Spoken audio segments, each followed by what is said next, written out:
After an unfortunate hazing incident, a sorority president aims to protect her power by ordering her stepbrother to seduce the daughter of the vice president of the United States. At the Delta Phi sorority house, the members practice their welcome presentation for Caroline Murtoy, their future president. However, Cece tells the women that their welcome presentation isn't good enough. Moments later, Caroline arrives after her boyfriend Rourke drops her off. Cece brags about her rush plans, but the woman reminds her of the lingering optics issue from last year's spring formal. 3 months ago, Lucien Belmont, Caroline's stepbrother, strolled into the spring formal, then sneaked off for a steamy encounter with Beatrice Worth in the bathroom. Meanwhile, Cece bombarded him with messages, but he ignored them and returned to the party after the intimate interaction, where he smoothly picked up Kate. Beatrice also tried to enter the exclusive party, but she's stopped by 2 ladies because she's not on the guest list. Concurrently, Blaze Powell pulled Lucien aside and hinted that he wanted to do the deed with a man. Then, Cece joined them and discussed her plans for the upcoming election with Blaze, revealing the calculated steps she's taking to ensure victory. Suddenly, she saw Rourke with Jenny Davenport, Caroline's main rival for presidency, so she alerted her friend. Eventually, Caroline asserted that she always gets what she wants, sparking tension between her and Lucien and leading to an argument. Cece stepped in to defuse the situation, pointing out that their only real issue is the alliance between Rourke and Jenny. Later, Caroline found her boyfriend watching the spring formal hazing ritual, which was much more brutal than they anticipated. While the pledges endured the horrifying ordeal, Scott Russell got hit in the head and he collapsed on the spot. As chaos ensued, Caroline realized that the incident could ruin her carefully laid plans of becoming president. In the present, Rourke faces questions about his whereabouts during last year's spring formal. Dean Sheffield begins interrogating those who might know anything about Scott's injury. The man focuses on uncovering any illicit hazing activity that might have occurred. Meanwhile, Congressman Russell, Scott's father, presses the issue, asking why there have been no consequences, but Scott claims he remembers nothing, which only deepens the mystery. Sheffield announces that all fraternities and sororities are on probation until someone's held accountable and that the campus police force will be doubled, especially with the vice president's daughter arriving soon. Outside the school, the congressman's asked if he'll back federal anti-hazing legislation, and he vows to work with the administration to ensure that no student suffers like Scott again. Concurrently, Claudia Murtoy has a private conversation with Lucien in the car, discussing his future and their next moves. She touches his legs and admits that although she's his stepmother, she's always been drawn to him. After dropping him off at the Delta Phi house, she immediately leaves. While Caroline tells Cece about Annie Grover, the vice president's daughter, Lucien appears and removes his clothes, prompting the stepsister to tell her friend to leave the room. As the man takes a bath, she tells him about Annie, but he seems uninterested. So Caroline confesses that she wants the new student for herself because she believes the school won't abolish the sorority if the VP's daughter is a member. The woman asks her stepbrother to convince Annie to join the sorority, so he wonders what's in it for him. So the stepsister promises that if he convinces the student to join Delta Phi, she'll finally sleep with him, since she's aware of his attraction towards her. When Annie arrives at the school, she recognizes Lucien and smiles at him. Meanwhile, Professor Hank Chadwick greets Cece with confusion as he notices her looking at the items on his desk in his office. She introduces herself as his new teaching assistant and points out that he's the only professor with a lecture size of over 100 students with no TA. The man insists he doesn't need one, but Cece convinces him by promising to cut his workload in half, so Professor Chadwick agrees to give her the job. Concurrently, Blaze and Scott lay down on the bed after making love. Then, Blaze shows him a logbook of written stories that he can't let his lover read until he trusts her completely. He adds that they could use it to track down the person responsible for the hazing and make them pay, but Scott says it doesn't matter because he doesn't remember anything from that night. While Annie talks to her mother on the phone, Lucien approaches and tries to introduce himself. Her security guard, Sandy, steps in to stop him, but Annie says it's alright. However, she points out that the man has quite a reputation and firmly tells him she's not interested in sleeping with him. Meanwhile, Caroline confronts Rourke, who promised to stop by but never showed up. When she demands that he admit what he did to Scott last year, Rourke denies everything, but Caroline says she is no longer willing to cover for him. The woman worries that they could lose their chapters and she can't stay silent anymore, but her boyfriend doubts she has anything on him. Irate, Rourke tells Blaze that he wants Caroline kicked out and banned from the house, but his girlfriend interrupts. She accuses him of hurting Scott, and to his surprise, his friend sides with the woman. When Lucien arrives, Rourke demands the key to the safe, expecting it to be his ticket out of this mess. However, when he opens it up, he sees that the book he's looking for is missing. Furious, he attacks Lucien, so Caroline calls campus police to the Alpha Gamma house. Eventually, campus police break up the fight and take Rourke away. Scott begins to piece things together and realizes that the man was likely the person who threw the beer can at him last year. Later, Lucien talks to his stepsister about Rourke's downfall and says she can have Annie if she wants her. Then, Cece reveals that the new student didn't show up for Sigma yesterday, which is good news for them. However, they worry that things might get worse because of Beatrice's article painting the sorority in a negative light. So Caroline tells her stepbrother to use the writer to get to Annie. Meanwhile, in Annie's room, Beatrice explains how the Greek system works on campus, how the groups run the school, and how some are worse than others. Then, the new student sees Lucien waiting for her outside, decides not to approach him, and asks her friend what she needs to know about the man. Before a Delta Phi event, Caroline meets with the members and explains that tonight's vote will determine who gets an invite to the sorority's president's night. Cece starts reviewing the candidates, many of which Lucien has been involved with, adding more tension to the mix. During Annie's turn, Cece and Caroline are surprised when she gets a unanimous vote to receive an invite to president's night. Days later, Caroline answers a call from Claudia, who mentions that Rourke's father and half of his constituency pulled out from her massive work event after the brawl at the fraternity house. So the daughter promises she'll fix everything by getting Annie on her side. After the call, the stressed Caroline snorts an illicit substance that she keeps inside the cross around her neck. Meanwhile, Annie and Beatrice arrive at the new political society event, where Ella and others debate social constructs. The woman introduces the new student to the members, and Rai mentions that although he doesn't agree with the vice president's politics, he respects that Annie is her own person who has her own views. Concurrently, Caroline finds Lucien hanging out with Blaze and Scott. She tells him that she needs a strong partner for president's night, and insists her stepbrother bring a date. The woman states that she doesn't need a date because all she needs to secure is Annie and her influence. While walking along the campus, Cece spots the vice president's daughter with a political group and immediately calls Caroline. Meanwhile, Annie doesn't seem completely convinced by everything the group's saying, especially their talk about taking action against the Greek houses. Beatrice suggests they could get her uncle, who works at Time magazine, to push the story even further. Concurrently, Caroline confronts Lucien, asking him to deliver Annie to her. Then she brings up his past with Beatrice, warning him not to disappoint her. She stresses that the new student is their key to security and warns her stepbrother of the serious consequences if he fails, such as her taking his car. After the woman leaves, he calls someone to ask for a favor, realizing just how much is riding on his next move. The next day,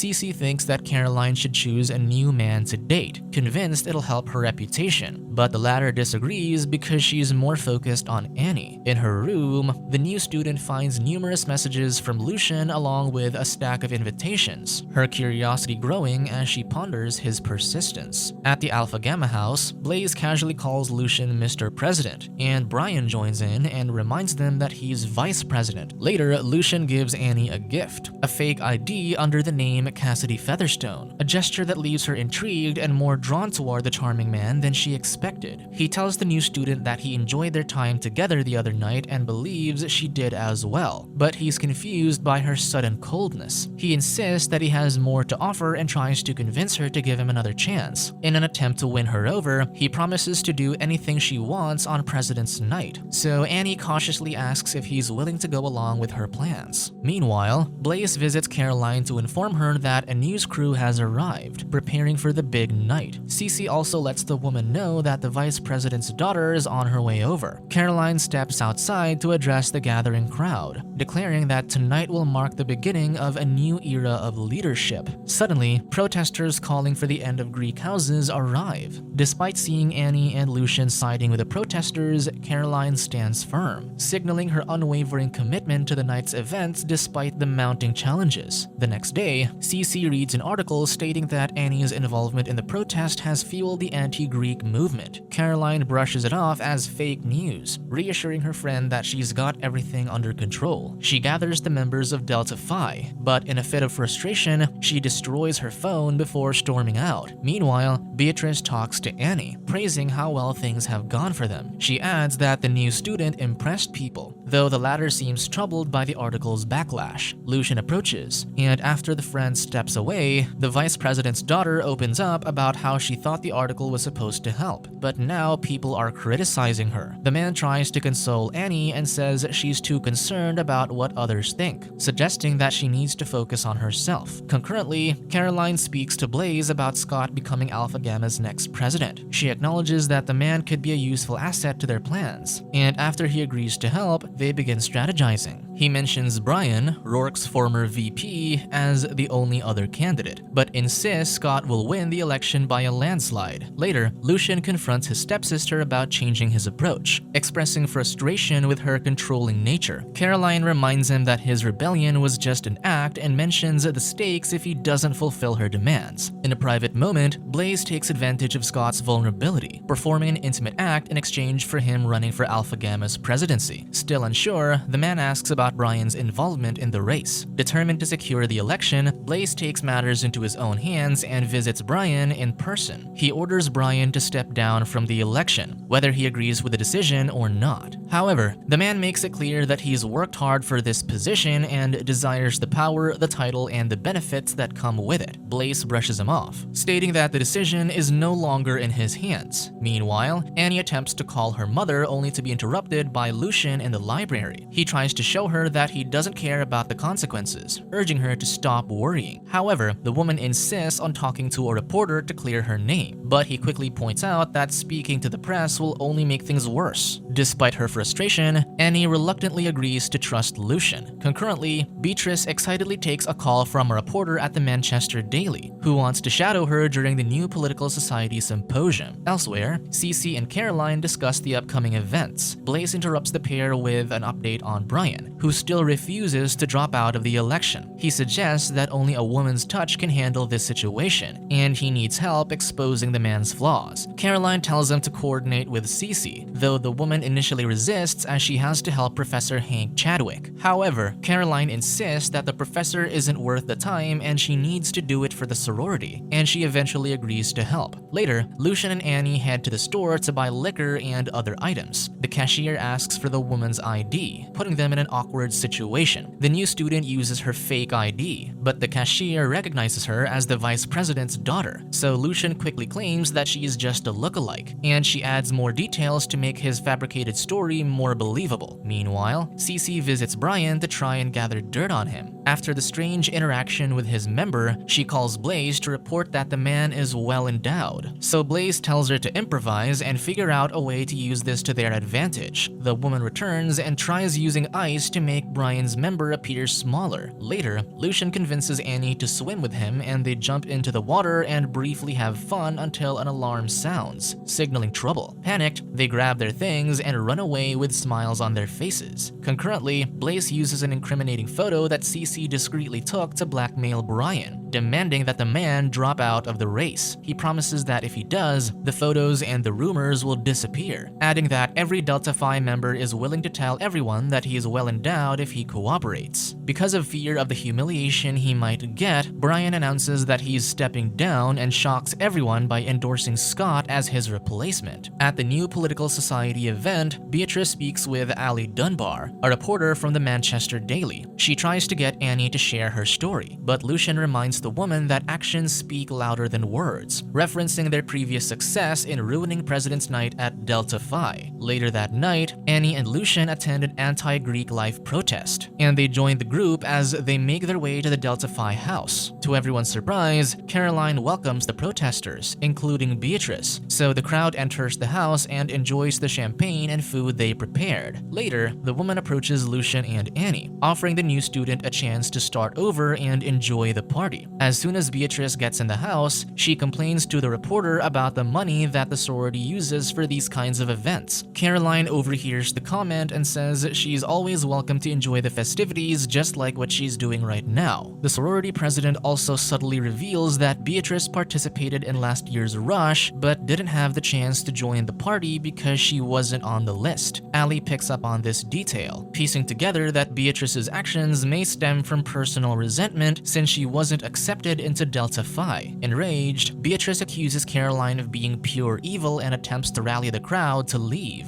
but no one follows her. She also talks to Annie and says they should leave together, but the vice president's daughter apologizes and says that she wants to stay a little bit longer. When the reporter asks the new student for a comment, she says she doesn't have anything to share for now. Caroline steps in, switching the focus to Scott, announcing him as the new Alpha Gamma president. Then, Blaze takes over the conversation smoothly, ensuring control of the narrative. Cece approaches Annie to casually ask for her details, hinting she might be a future Delta Phi recruit. Later, Lucien congratulates his stepsister privately, but she quickly reminds him he still hasn't fulfilled an important part of their deal. Meanwhile, Brian watches Blaze and Scott from a distance, his suspicion growing as he observes their interactions. As the night winds down, Caroline watches Annie leave with Lucien, intrigued and eager to see if her stepbrother can pull off the plan or stumble. Subscribe to watch more videos like this, turn on notifications and leave a like to help the channel out. Thank you for watching.